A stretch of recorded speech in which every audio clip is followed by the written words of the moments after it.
Hi, boys and girls. It's Mrs. Avery, and I am here with your read aloud for the day, which is Ruthie and the Not So Teeny Tiny Lie. There's Oakland. I'm outside at my house, so he might be making a special appearance every once in a while. But this is by Laura Rankin. I hope you're all doing well. I hope that maybe you had some time to spend some time outside today. It's so nice out. So, anyways, here we go. Ruthie loved tiny things. The tinier, the better. Her toys were the teeniest imaginable. She had dinky dinosaurs, itty-bitty trains, ponies no bigger than your pinky, and teddy bears that were barely there.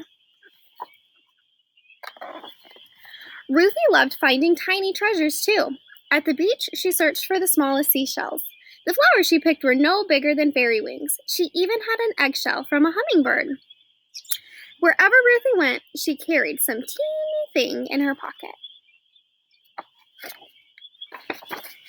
One day at school recess, after jump rope and swings, Ruthie took a turn on the twirling bar. When she landed, she saw something in the grass. It was a little box with a teensy window and an even tinier button on top. She couldn't believe her luck. It was a teeny tiny camera. Ruthie looked through its little window. Then she pressed the button on top to take a picture. Click! Just like a real camera. This was absolutely the best thing Ruthie had ever found, and it was hers. Click, click! She tried it out every which way. Say cheese, clouds! Click. Say cheese, little bug! Click. Say cheese, school! Click. Say cheese, Martin! Click. But Martin didn't say cheese. Martin said, "Hey, that's my camera." Ruthie was startled. "No, it's not. It's mine." "Get it to me," said Martin. "It's mine." "It is not." "Is too." "No, it's not," shouted Ruthie, and she raced back to class. "What's going on?" asked Mrs. Olson. "Ruthie's got my camera," cried Martin. "I got it for my birthday, and I dropped it on the playground." But Ruthie wanted that teeny tiny camera in the worst way.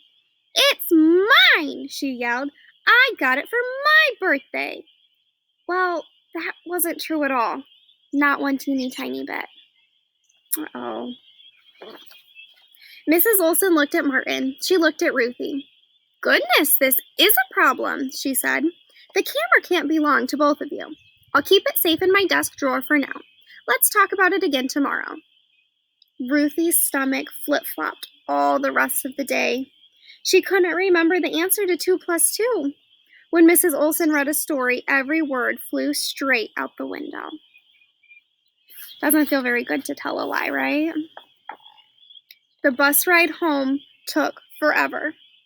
"Hi, Ruthie," said Mama. "How was school?" "Okay," mumbled Ruthie. Dinner was macaroni and cheese, Ruthie's favorite, but she couldn't eat, not one little bite. "Aren't you feeling well?" asked Papa. "I'm not hungry," she said. At bedtime, Ruthie was close to tears. "What's the matter?" asked Mama. So Ruthie told Mama and Papa the whole story. "What do you think went wrong?" asked Papa. "I said it was my camera," cried Ruthie, "but it's not." "It's going to be okay," said Papa. "You made a mistake, and tomorrow you can fix it. I think Mrs. Olson and Martin will understand." That's what good friends and teachers do, right? We understand if mistakes happen. "Good morning, Ruthie," said Mrs. Olson. "I have something to tell you," said Ruthie in a very small voice. "The camera isn't mine. I didn't get it for my birthday. I found it on the playground." Mrs. Olson didn't make her sit in the timeout corner. She didn't even look mad. Instead, she gave Ruthie a hug and kissed the top of her head. "Thank you for telling the truth," said Mrs. Olson. "That took a lot of courage." "I'm very sorry, Martin," said Ruthie. "It's okay," said Martin. All at once, Ruthie's stomach stopped flipping. She even skipped a little on the way back to her desk. She got the right answer. After lunch, Mrs. Olson read the funniest story Ruthie had ever heard. And on the short bus ride home, Ruthie realized she didn't miss the teeny tiny camera. Not even a teeny tiny bit.